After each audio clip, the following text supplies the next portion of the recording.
Mama, letter M, O letter A, letter G, O letter E, letter Z.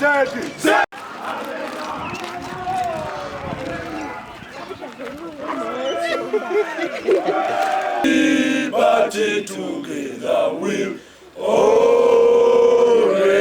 stand. Yesu, jumuiya Yesu sote tuilinde, tuwajibike, tuimarike, umoja jumuiya yetu. Ladies and gentlemen, we are going to first give you a welcome. We have a signature welcome as we greet the people of Uganda and as we introduce ourselves to the people of Uganda.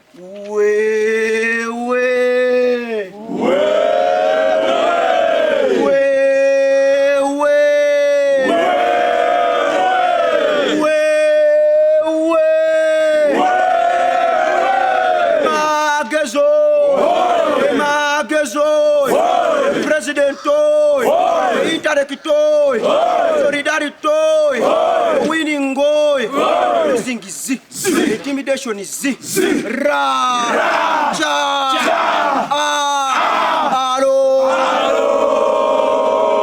countrymen and women, yes. You men and women of Viga, yes. Of Uvara, yes. Of Upara, yes. Of Boguniface, yes. Of Pogome, yes. Yes. The world no matter. Yes. Room against David William as the next president. Yes. There is nothing new under the sun. Yes. You nebi sabusore. Yes. Guarantee Tarekicho. Yes. Dear countrymen and women. Yes. Uganda has a pride. Yes. Of natural heritage. Yes. In Central. Yes. South Africa. Yes. It is a beautiful morning. Yes. Judged by the euphoria. Yes. And by the jubilance of your faces. Yes. Make my heart go emperor temple. Yes. Only do make my heart go emperor temple. Yes. Make my cheeks go dingly and dingly. Yes. Guarantee Tarekicho. Yes. The most level of humility. Yes. Gentility. Yes. From the best of my ability. Yes. Because David William is my name. Yes. And I'm the next president of Uganda. Yes.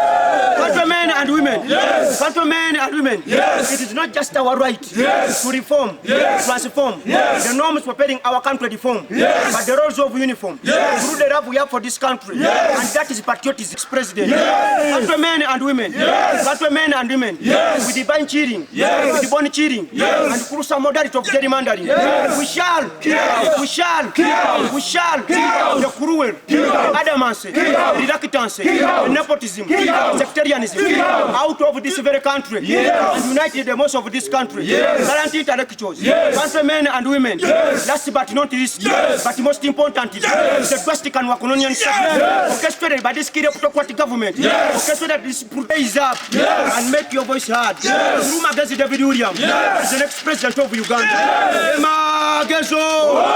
Winning goy. Interectoi. Losing is intimidation is is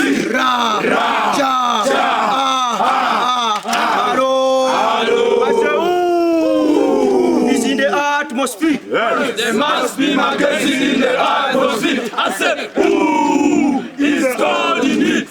There must be magazine in the atmosphere. I said, ooh, it's God in it. There must be magazine in the atmosphere. I said, vote, vote, vote, vote, magazine, vote, vote, vote. That is the big man up there. So dear ladies and gentlemen, countrymen and women, we all know, and I want to inform the president, the current president of the country, that we are under debilitating, lobotomizing, and ignominious political mwahaha, political yuho, political higodi-pigodi, political topsy-davidam. And I want to inform Mr. President, we are tired of the Zabanism, Mendasuro Quences, and the prostitute. We no longer have democracy in the country. We have Demokuradura, Dictaburanda, Patula Democratica. And if we don't stand now to stop that ruckus, if we don't stand now to stop that turmoil, we shall be worth the blame. It will lead to an act of rascality in the whole country. It will amount to an aram scaram act of political gambadonism. So dear ladies and gentlemen, I have come to address you, ladies and gentlemen of this country, as I pursue the highest office in this country. I am the right man fit for purpose. So dear ladies and gentlemen, true much has been done, but there is much required to do in this country to improve the conditions of our people. There is need to improve and to remove our people and our population from objective poverty. President Museveni has contributed a lot, true, but there is need to do more, which he cannot do. Failure to end poverty is one of President Museveni's government's big shortcomings. But he cannot solve this problem, which the kind of corruption in this country, President Museveni can no longer remove poverty in our country. So dear ladies and gentlemen, as I address you today, thousands are unemployed in this country. The unemployed people roaming at the streets of Kampala and the streets of different cities in Uganda. So dear ladies and gentlemen, the growing population until corresponding to the increasing business in this country is a problem. But Uganda's biggest problem is poverty, corruption, poor service delivery, medicinal questions and the prostitutes. So dear ladies and gentlemen, however, this disaster is primary in the high growing population, corruption, failure to enter into entrepreneurial class, to compete internationally, ignorance and poor mindset and attitude in our people. So, through President Museveni abandoned the system of socialist government in 1987, an attempt to create an independent economy as capitalist economies are intertwined, though to the desired disadvantage of the poor. The West attempt to get out of, whoever attempts to get out of such a disaster is being held by the IMF, World Bank. You cannot get out of it until your policies correspond with theirs. So dear ladies and gentlemen, this has led to the increasing number of people joining the poor in the country. These are people who cannot feed their families, people who cannot afford school fees for their children, people who are increasingly stay in the slums with the poor sanitation, people who do not have future in their own country. I'm calling upon all you to join me in new thinking to transform this country. The NRM policies have achieved a great deal, but have not uplifted the living standards of our people, of the majority of people in this country, due to failure of their implementation. And gentlemen, ordinary Ugandans unable to compete with foreigners in their own country is a tragedy. Thus a need to safeguard through public enterprises. Hence, a policy of mixed economic system. We need to invest every day in our education. The enemies of our people are those who keep them in ignorance. Thomas Sankara quoted. We need to invest more in health care, transport infrastructure, education should be some of our priorities. Dear ladies and gentlemen, I have a 5-point manifesto. I have 5 pillars I'm going to grow this country. I'm going to grow this country on education, agriculture, trade, transport, and tourism. Those are the pillars I'm going to stand on to transform this country. Last but not least, but most importantly, dear ladies and gentlemen, to the youth, I have no money to offer, but I have ideas to transform. As I have said, joining me, it would be an exciting journey to transform this country. For the younger people, our time is now. We need a good education system that will give us jobs. We should stop expecting our jobs outside the country. For the younger people, we need to stand now. If we don't stand now, we shall be worth the blame. We need universities and institutions that will give us relevant skills to compete globally. We need a financial system that will make it easier for us to find finance to start our small businesses. We need an infrastructure that will support our small businesses. We need a legal framework that will protect us from foreign competition. We need to actively participate in the government in all levels to transform our people from the politics of identity and individualism to the politics of interest and ideology. To President Museveni, I have only one request from you, Mr. President of the country. It is to return term limit in our constitution. Because you may have answered the security question, you may have answered the stability in the economy, you may have answered on the denizens, the populi, and the homo sapiens, the scarrawings, the parts. That I am very serious, and I'm mentioning this with the perfect mendacity and absolute barrick where I have come to stay. I am the right person who is going to transform this country. We the youth, we are the biggest percentage in this country, and if we raise our voice, we are going to transform. Just as President Museveni was a demagogic orator of his generation, was a setting point of the century, but now he's a prisoner of age. So I employ the youth, I deploy all to come and rally behind me. We are not going to use satire and bigotry, but we are going to. So we have not come to abuse anyone. We have not come to dehumanize anyone. We have not come to abuse anyone, but we have come to bring ideology on the table to transform our country. Thank you, dear ladies and gentlemen. I say now, my sobriquet is my epithet, is my appellation. In simpler terms, is my name. I have been an extraordinary student with the courage to term leadership game in the Makerere University Business School, but I graduated. Right now, I'm an ordinary citizen with the courage to term this political game in the national politics. Dear ladies and gentlemen, as I've been requested to mention my name, to mention who I am, I have served in different positions in the universities, in the primary, in the secondary. I have been practicing this gift of leadership. So, dear ladies and gentlemen, as I concluded my university, I served as a DRC, I served as a course leader, I served as a chairman of the Electoral Commission of Makerere University Business School. So, to give you such a brief history about me, that is me. Before going into prerogative or going into semantics, I will just give you a snippet about my life. That is it. There any question? Come in, women have gone somewhere, have gone to represent us somewhere. We were supposed to organize a union of both women and men because the country, as you said, the statistics say 51%. Women have gone to represent us, our women wing has gone to represent us somewhere. So the next press conference in the 1 month, you're going to see us mixed to champion the generational mandate of making Uganda power again. Okay. What would you be sitting? Okay. The ongoing violation of human rights. Okay. What's your take on this? And should you attain presidency? Okay. And my take on human rights, as I've said in my speech, we need a legal framework.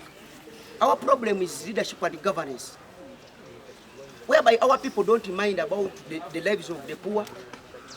So, me, what I will first enforce is the legal framework, because we cannot almost the public service has almost 4,080 all the public service, but I cannot tell you that I will deploy government service everywhere. But my question, my take on that is the legal framework that will advocate for the rights of people in this country. We need a legal framework that knows that is well equipped to protect the lives of our people. So my take on that, I'm going to put emphasis on that by putting a legal framework to fight for the lives of our people. Because violence is everywhere, rights are being violated everywhere. So who are the people to help our people? That is the legal framework that will help our people, that will advocate for the rights of our people. I think that will be solved under that. We have only puppets in this country that submit to only one body, that submit to only one person. They are following one person. Our institutions are not independent. We need independent institutions. So the legal frameworks are in the place, but they are not working. There is need a new energy, a younger person who has passed through this, who has passed through violence, who has been dehumanized, to advocate for that, to build that legal framework that will stand to advocate for the rights of our. I don't know where Dr. Kizza Besigye and President Museveni came from. I don't know which agreement did they make. I don't know what they agreed when they were in the bush, because I read a history about them. They were in the bush to liberate this country.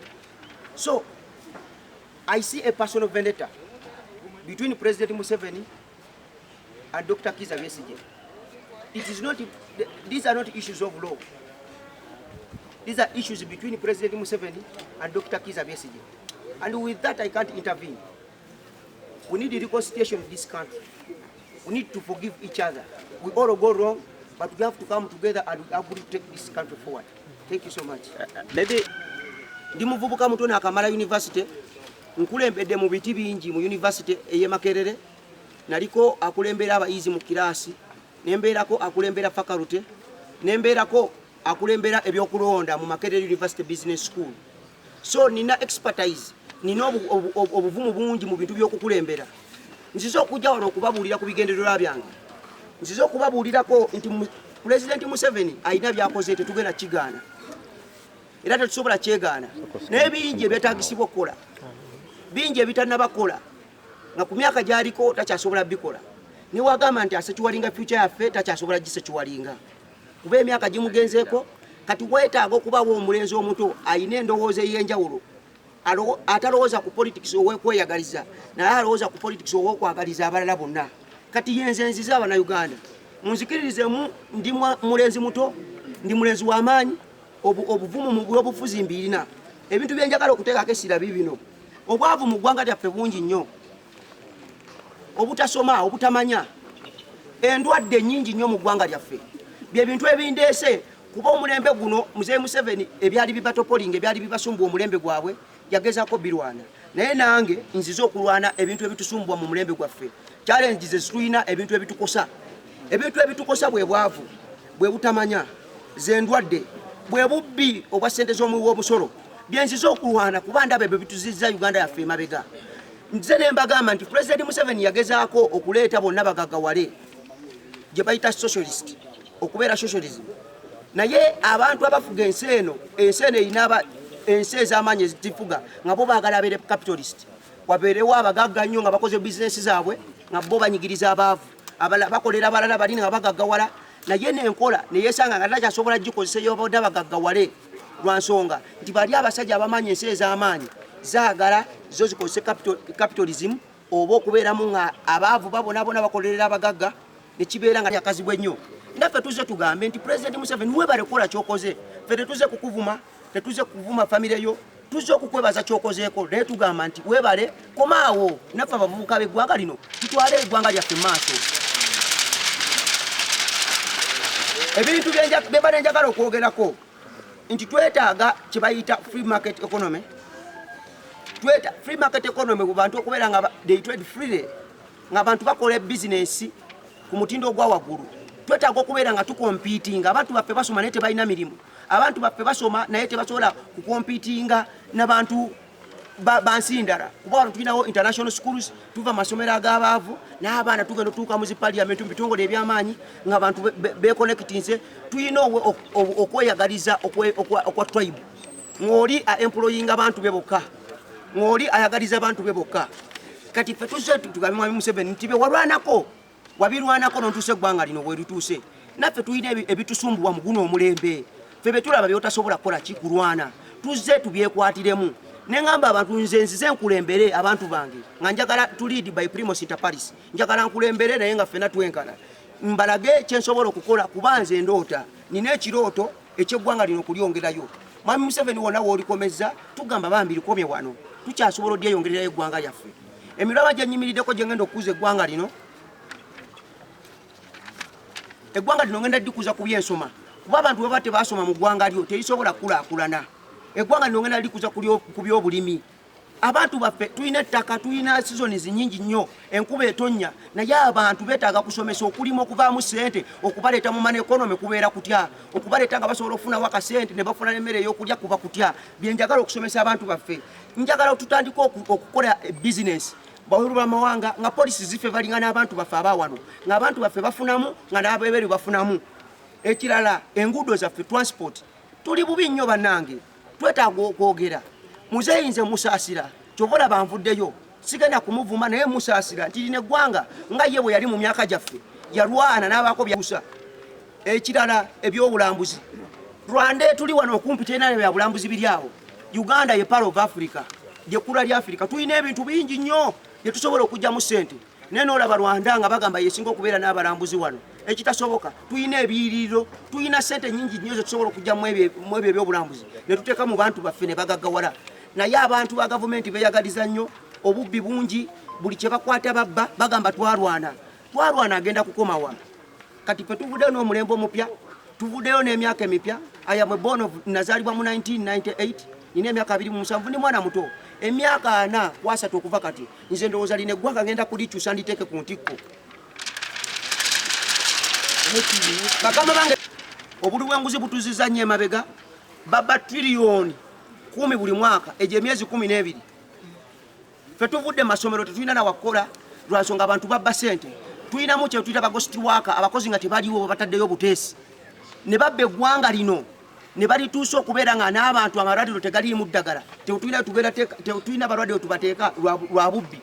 Baganda bange mu manifesto yange egenda tandikira ku buli bwanguzi okwempawalinga abantu economically batera obu business teekawo amateeka agagenda basobozesa nga bafunamu bintu bye bakola teekawo engeri abantu baffe gye bagenda ofunamu nga sente ze bakola zibagasa nga tebakolera fiizi w'abaana naye nga bafuna n'akasente akokuteeka ku musawo zaabwe n'okuterekera obukadde. Ebyensoma n'ebyobulamu bye bintu ebisooka byengenda okukolako nga nnyingidde obukulembeze bw'eggwanga lino nga muneesize kuba okusoma n'obulamu kintu kikulu nnyo. Ewatali bulamu tewaba kusoma.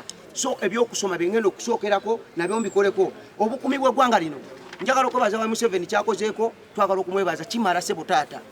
Tukusaba eggwanga lino w'olituusizza ne sisitimu gy'ozimbye mu security abantu bano bakyasobola okweyongerayo nga tokusugwa abagaidinga naye nga ffe abantu abasomye ne tusoma zi policies ne tusoma sisitimu tusobola okulembera eggwanga lino. Weebale taata era nkusaba okomaawo naffe abavubuka abato tweyongerewo n'okulembera eggwanga lyaffe. Ekirala twetaaga okuleeta abantu abamu ab'eggwanga. Okwagala kw'eggwanga olina kukuyiga. Si buli azaaliddwa wano mu ggwanga nti ayagala eggwanga lye naye twetaaga okwagala eggwanga lyaffe. Kyo kitegeeza nti abantu twetaaga obasomesa. Abantu baffe tebamanyi nti okwagala eggwanga kintu kikulu. So twetaaga okusomesa abantu baffe okwagala eggwanga lyabwe. Eggwanga lyabwe balyagale basobole okukoleramu ebintu ebiweesa eggwanga lino ekitiibwa. Ekisembayo ku manifesto yange egenda kubeera environment. Environment eno njagala environment yaffe ebintu byaffe bonna abantu baffe babagoba mu lubigi nga ate tebaaliwo kubagamba nti temugendayo. Ezo poliisi zetwetaaga okuteeka abantu baffe babeere nga bamanyi nga tubasomesezza nti kino kitoogo tolina kugendayo nga tutaddewo ne busayini posti tebaleme kukola nsobi. Abantu baffe tubagaidinge bulungi. Gino gyonna mirimu gya gavumenti naye gavumenti eno ya Mwami Museveni eriso reluctant eriso adamant tekyafa ku bantu baffe. Kati nze nzize eggwanga lino ndikuze abantu baffe mbasomese abantu baffe mbajje mu bwavu mbegayiridde mbasaba mumpagire nga maliriza mpita abavubuka b'eggwanga mabega wange. Abantu bonna omuntu yenna abagamba mbu agenda kukyusa eggwanga lino njagala okubabulira nti abalimba. Abantu bonna omuntu yenna abagamba mbu agenda kukyusa eggwanga lino nga si muvubuka abalimba. Mutusooka mutunulira emyaka gyabo abantu bonna abagamba mbu bagenda sekiwalinga future yabwe balina emyaka emeka. Yeeyi afe eyinza ogise kiwalinga sekiwalinga eyiyo. Njagala obagamba nti fe balina okwekwatira mu bukulembeze bw'eggwanga lino baffe abamanyi eggwanga lyaffe twagala ligende. Njagala muyimirire mabega wange sirina 11 kyegenda kubawa naye nzize n'amagezi nzize n'ekirooto nzize n'endaba ey'enjawulo egenda okukyusa eggwanga lino. Abavubuka b'eggwanga lino mbakoowola mwenna mujje mubeere mabega wange tukyuse eggwanga lino. Tetuze kuvuma muntu yenna tetuze kunyoomana muntu yenna kyebakozeko bakikoze naye naffe tuzze tugamba nti twagala kukyusa ggwanga twagala kubaako tofaali etuuka ku ggwanga lino. Mwebale nnyo basobole nnyo kino njagala okibanyonyola. Nze kamwa koogera nsomye era nakola bachelors mu human resource management kiba kitegeeza mu bitongole managing abantu naye enjigiriza y'eggwanga lino teyina kyegenda kuyurudinga okugjako nga tugikyusize kati tulina kugikyusa kati tutya nti abaana bano bangi abakoma ku P7 abaana bano bangi abakoma ku senior 4 abaana bano bangi abakoma ku senior 6 naye singa tuteekawo enjigiriza y'abaana ng'eri continuous ng'eyongerayo wenge tukola assessment omwana akoze ata ne tumwongerayo gano okubeerako nga tumuwa ebibuuzo tebigezesa mwana ategeera atya kuba tukirabyeko nti omwana yasinga ku P7 oba ate n'atasinga ku senior 4 kiba kitegeeza ki? Kiba kitegeeza nti abaana mulina bateerawo enjigiriza ng'esomesa busomesa ng'eri continuous yeeyongerayo. Abaana bwe gye beeyongera okukula ebirooto gye beeyongera okuzibula kyewali oyagala mu buto ogenda ozula noga naye ndi mulungi mu kino kati tulina oteekawo ensomesa ng'eyigiriza abaana ebyemikono ng'eyigiriza abaana okusoma ebintu ebiri handizone okukwatako sente nzikoze ntya okitegeera. Era njagala mutegeere nti enjigiriza kati gye tuyina kati egenda kutuza emabega era bo bagenderedde okutuza emabega bagenderedde okutukumira mu butamanya bagenderedde okutuziika mu butamanya tufiireyo lwansonga enjigiriza terina gyegenda tutwala. Nze enjigiriza gye njagala okwadvocatingira yenjigiriza ng'omwana asoma nga temugenda muwa bibuuzo nti bwe mulemese kugenda mu secondary naye ng'asoma continuously. P7 ne mumulaba assessment ye eri etya ayiseewo ne yeeyongerayo senior 4 naye nga si kumuwa bibuuzo nti bigenda mukomya ku senior 4 oli abeere nga amagezi ge mugalowooleza ku kuyita ebibuuzo ebya ssaawa just emu. Abamu babeera n'ebizibu abamu babeera n'ebintu bye balowoozaako naye bagenda okujja mu bibuuzo n'agwa naye ng'abadde omwana mugezi. Kati amagezi ge tugenda gapimira mu ssaawa emu ekitasoboka. Egyo emyaka mibi nnyo mingi nnyo. Elevo kati omwana kati fe tumala system ebaddewo nti tumala okuva ku senior 1 mpaka ku senior 6 emyaka 6 lwafule neka tugenda okumala ng'emirimu tegiriwo tugenda okumala ng'ebintu byonna tebina kye bitugase ne betwasoma simanyi oba onfuna kati gye emyaka 5 gye bataddewo gigenderera mu okukaddiwa nga temulina kye mulina emyaka gyo gyonna egy'obuvubuka gye wandikozeemu ebintu ebirina amagezi ogimala oli mu kusomero ng'osoma ebintu ebitagenda kukugasa egyo emyaka mingi nnyo kuba omusingi gwe tulina okuva eri ku baby class olwedde guli emyaka gyaffe nga tusoma bitali relevant tusoma mosquito tusoma lava tusoma abdomen ebitatugasa mazeko makerere nga simanyi tebina we bingasiriza kati njagala okubabuulira nti okwogerayo emyaka 5 omwana bakutumalira byaka gyaffe gyonna nga bagiriiramu eyo sisitimu yaabwe tugenda okufuluma nga tetulowooza tugenda okufuluma nga tutasobola tukola bo batufuge batukulembere emyaka emirala gyonna egiddako kiba kitegeeza eggwanga oba olizise era eyo ensoma y'emyaka 5 nze ngivumirira maze abaana 1,300 nakulembera wano abaana e Makerere nga chairman w'ebyokulonda nenkulembera kirasi yange yalimu abaana 7 nemba kulembera bulungi nyera twali tugula dwete kale bagamba magezi we balowereza naffe we balo kutuweereza era natandikirawo kuyisa akabbo buli mwana natandika okupa emitwalo emekemeka buli mwana gwe nasoma naye nampa emitwalo 5 nempisayisaamu abaana bonna ab'e Makerere mbagamba obi eno kiba kitegeeza eno campaign egenda kubeera funded ne ba students abamaze egenda kubeera funded ne ba fresh graduate egenda beera funded n'abavubuka siina 10 kyenina nga kivudde wantu wonna okujjako mu bayizi banange betwamala n'abavubuka abakkiriza nti ebirowoozo bye nnina bigenda kukyusa eggwanga lino ye ssente wengenda okuzijja nkyusa eggwanga lino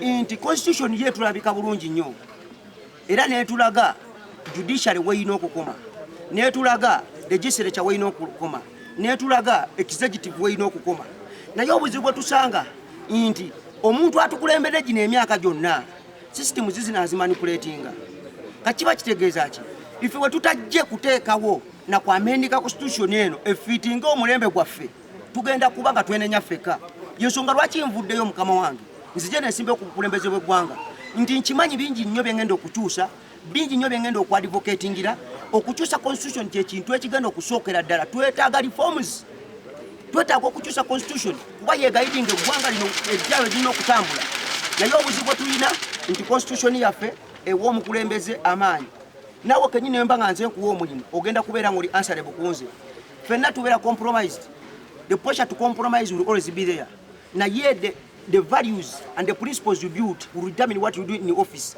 so kitegeeza ki nti abantu abo baluddeyo mu office President Museveni we yajja wano teyakwata public service bulungi abantu be yasangamu bamanipulatinga system eyo kati kiba kitegeeza nti eyo system tulina okugikyusa tugiteekamu abavubuka abato tugiteekamu abaana abato we bali ab'eggwanga abasomye naye tuba tukyali ku mulembe omukadde nga tukyali ku bantu abakadde tewali kigenda kukyuka mukama wange so nze ŋŋamba nti ebitongole birina okubeera nga byetengeredde buli kitongole kisobole okukola mu buyinza bwakyo ssemateeka bwakiwa ssebo pate eino political party eziriwo zonna nazisomako era nenzigoberera nga ntandikidde ku FDC nga ntandikidde ku Democratic Party ezo zonna ezisinga tezatandikawo ku kirooto oba tezatandikira ku kye bayita ideology zonna zatandika nga FDC yatandika nga they are protesting against President Museveni waliwo ebyabawukanya okwawula kiba kitegeeza baba tebagenda ku operatingira on grounds of ideology olaba DP babeeri nga sectarianism abalidde kweyawula madiini ne bagamba nti bali batukuba naye naffe katutandewo ekyaffe olaba kyakabaka yekka kiba kitegeeza sectarianism eyo n'okuba nga tweyawula madiini ezo pate kwe tuzatandikira nze lwaki seegase mu kibiina kyonna nze tesirabamu ideology era ne musobola gyegattako wadde ebadde erinawo ka ideology akatinya ennyo kebadde tembeeta sobola gyegattako kuba ndaba ekaddiye nnyo sigenda kugwa ne NRM njagala ntandike bupya mbeeko omulembe gwentandika omupya okugenda otwala eggwanga lino maaso yensonga lwaki sigenda kwegatta ku kibiina kyonna ngenda kujja nga bwendi nkyuse eggwanga lino kuba patisi zonna zendaba abamu basinga baprotestinga abasinga bavaawo nga tebali ku grounds of ideology naye ate nze nina amagezi nina ideology lwaki sitandika nabaana abavubuka abato nenkyusa eggwanga kyekyo mukama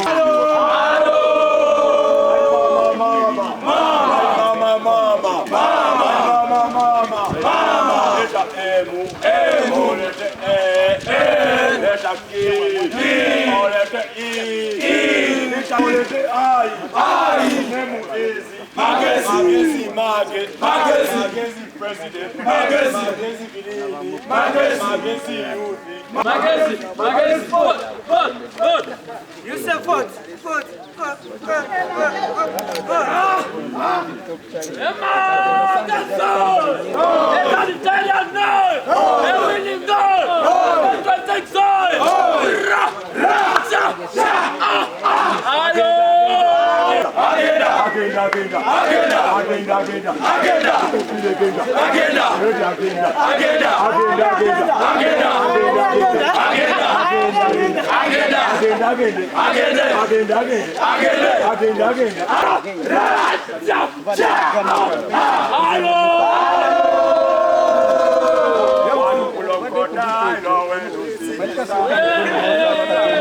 Political education. Yes. We have something better than political education. Yes. We have national awareness. Yes. Even when they bring the army. Yes.